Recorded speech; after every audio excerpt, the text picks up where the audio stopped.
नमस्कार, मैं डॉक्टर कल्याण रवि, सहायक प्राध्यापक भूगोल, एमए 4th सेमेस्टर, फर्स्ट इकाई, फर्स्ट पेपर। हमारा विषय है सामाजिक भूगोल, जिसके अंतर्गत आज हम मानव प्रजातियों का उद्भव एवं विकास के आगे चर्चा करने जा रहे हैं। पिछले दिनों हमने मानव प्रजातियों की शारीरिक रचना के बाह्य लक्षणों में अंतर उत्पन्न करने वाले प्रमुख कारकों की चर्चा किए थे। आज हम प्रजातियों के शारीरिक लक्षण की चर्चा करने जा रहे हैं। Physical traits of races. मानव प्रजातियों का वर्गीकरण सामान्य शारीरिक लक्षणों के आधार पर किया जाता है। शरीर के अदृश्य आंतरिक गुणों तथा विशिष्टताओं के कारण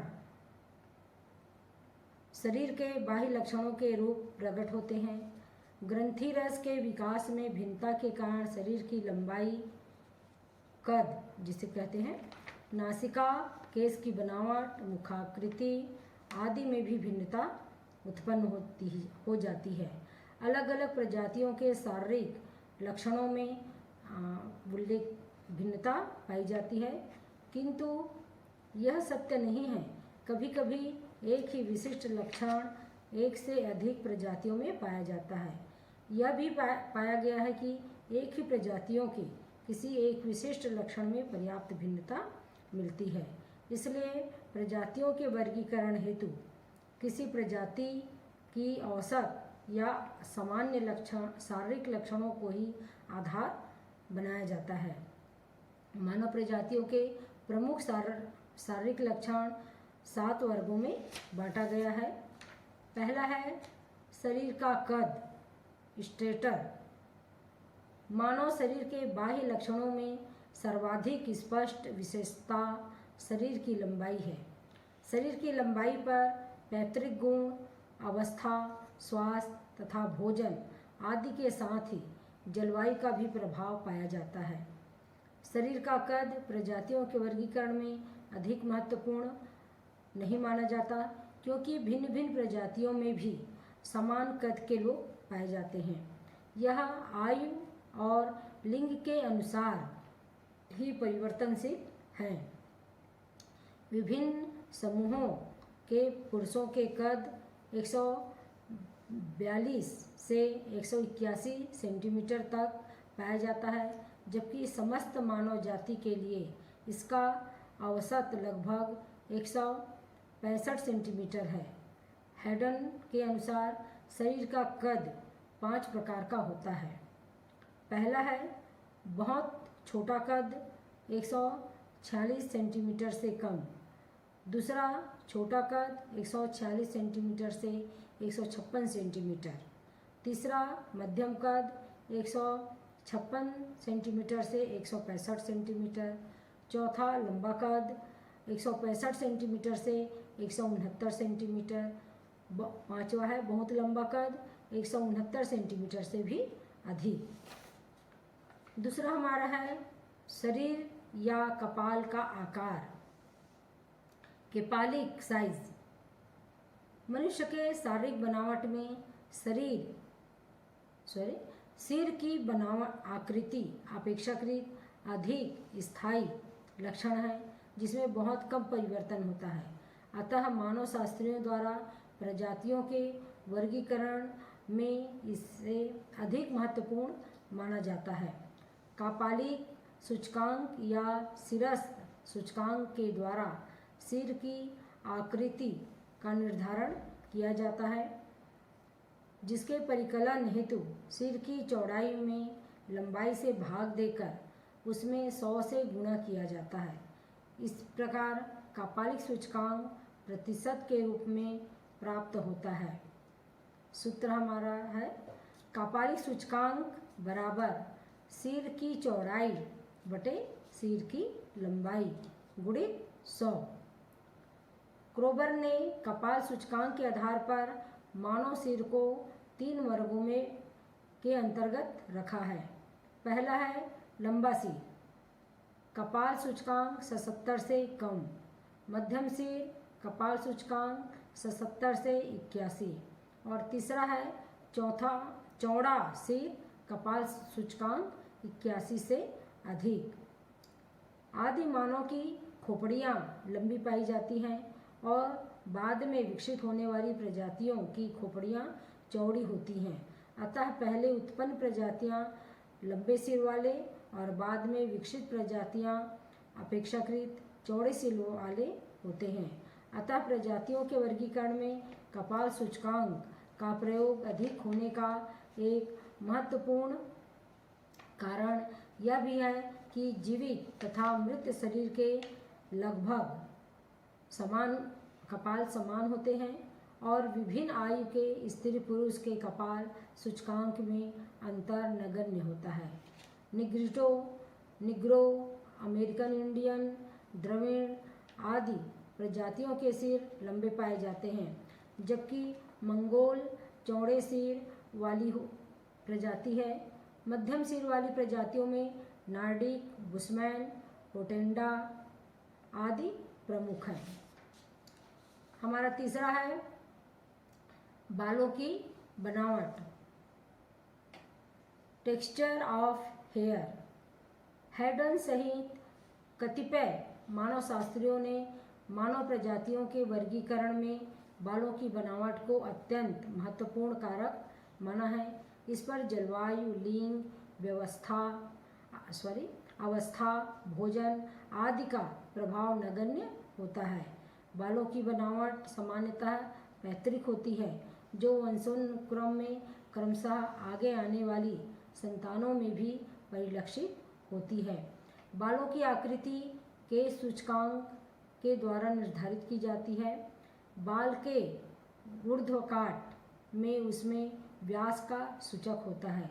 निग्रिटो प्रजाति का केश सूचकांक न्यूनतम 40 और मंगोल प्रजाति का अधिकतम 80 होता है।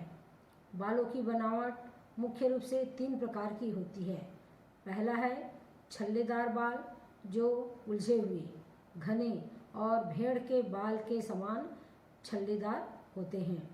दूसरा हमारा है लहरदार बाल, जो पतले, मुलायम और लहरदार होते हैं। तीसरा है सीधे बाल, ये सीधे, लंबे तथा कड़े होते हैं। मानव प्रजातियों के विकास के आरंभिक काल में मनुष्यों के बाल छल्लेदार थे, किंतु बाद में विकसित होने वाली प्रजातियों में ये क्रमशः लहरदार और सीधे होते गए। इसी कारण पहले उद्भूत निग्रिटो तथा निग्रो प्रजातियों के बालों की आकृति छल्लेदार होती हैं। उसके पश्चात विकसित काकेशियन प्रजातियों के मनुष्यों के बालों की आकृति लहरदार तथा अंत में विकसित मंगोल प्रजाति के बाल सीधे पाए जाते हैं।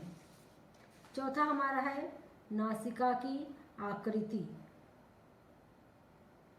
नाजल शेप। नाक की आकृति का निर्धारण नासा सूचकांक के द्वारा किया जाता है।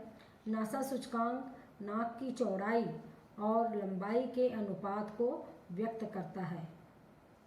यह नाक की चौड़ाई में लंबाई से भाग देकर उसमें 100 से गुणा करने पर प्राप्त होता है। जैसे कि हम सूत्र से देखते हैं, नासा सूचकांक बराबर नाक की चौड़ाई बटे नाक की लंबाई गुणित 100। हैडन ने नासा सूचकांक के आधार पर नासिका के 5 प्रकार बताए गए हैं। पहला है बहुत पतली नासिका 55 से कम, पतली नासिका 55 से 70, मध्यम नासिका 70 से 85। चौथा है चौड़ी नासिका 85 से 100, बहुत चौड़ी नासिका 100 से अधिक। चौड़ी नासिका निग्राइड प्रजाति की विशेषता है। मंगोलियन प्रजातियों में नाक की चौड़ाई मध्यम होती है, जबकि काकेशियन तथा नार्डिक प्रजाति के लोग पतली नाक वाले होते हैं। नासा सूचकांक कपाल सूचकांक की अपेक्षा कम स्थायी होता है और पीढ़ी दर पीढ़ी परिवर्तन होने लगता है। पांचवा हमारा है कपालधारिता, क्रेनियल कैपेसिटी। प्रजातियों के वर्गीकरण में कपालधारिता को भी आधार बनाया गया है, किंतु यह अधिक महत्वपूर्ण नहीं है, क्योंकि जीवित मनुष्य के कपालधारिता का मापन संभव नहीं है। मृत मनुष्यों के कपाल या खोपड़ी में जल, सरसों आदि भरकर कपालधारिता ज्ञात की जाती है। सामान्यतः कपालधारिता का सीधा संबंध मनुष्यों के स्वास्थ्य तथा शारीरिक आकार से होता है। नाटे कद वाली प्रजातियां निग्रिटो, निग्रो, ऑस्ट्रेलाइट आदि की कपालधारिता कम, औसत 1300 घन सेंटीमीटर है, जबकि काकेशियन तथा नॉर्डिक लोगों की कपालधारिता अधिक, जो 1450 घन सेंटीमीटर पाई जाती है। छठवां हमारा है रंग या वर्ण, कलर। विभिन्न प्रजातियों के मनुष्यों की त्वचा, बाल, नेत्र तथा रंगों में पर्याप्त भिन्नता देखने को मिलती है।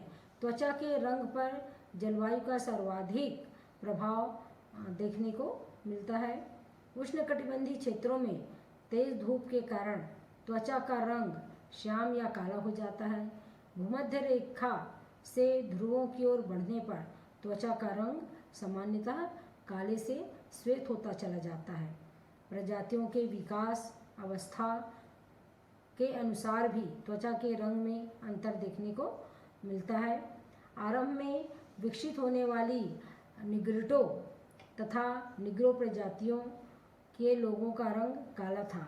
उसके पश्चात श्वेत वर्ण वाली काकेशियन प्रजातियों का विकास हुआ। सबसे अंत में पीत वर्ण वाली मंगोलिया प्रजाति अस्तित्व में आई। बालों तथा आँखों के रंग पर पैतृक प्रभाव सर्वोपरि होता है, अतः एक प्रजाति के लोगों में लगभग समान रंग के बाल और नेत्र पाए जाते हैं। उत्तरी यूरोप में पाई जाने वाली नॉर्डिक प्रजाति के मनुष्यों की आँखें नीली तथा बाल सुनहरे होते हैं, जबकि मध्य यूरोप में ये भूरे रंग के मिलते हैं। अन्य प्रजातियों में बाल और नेत्र सामान्यतः काले पाए जाते हैं।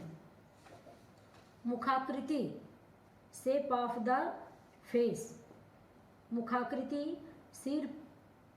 मुखाकृति पर सिर तथा जबड़े की बनावट का महत्वपूर्ण प्रभाव पाया जाता है। सामान्यतः जिस मनुष्य का सिर लंबा होता है, जिसका चेहरा भी लंबा होता है। इसी प्रकार चौड़े या गोल सिर वाले व्यक्ति का चेहरा भी चौड़ा या गोल पाया जाता है। मनुष्यों के जबड़ों की बनावट में प्रागैतिहासिक काल से ही परिवर्तन होता रहा है। प्रारंभिक काल में निर्मित प्रजातियों के मनुष्यों के जबड़े अधिक उभरे हुए थे, जैसा कि निग्रो प्रजाति में पाया जाता है।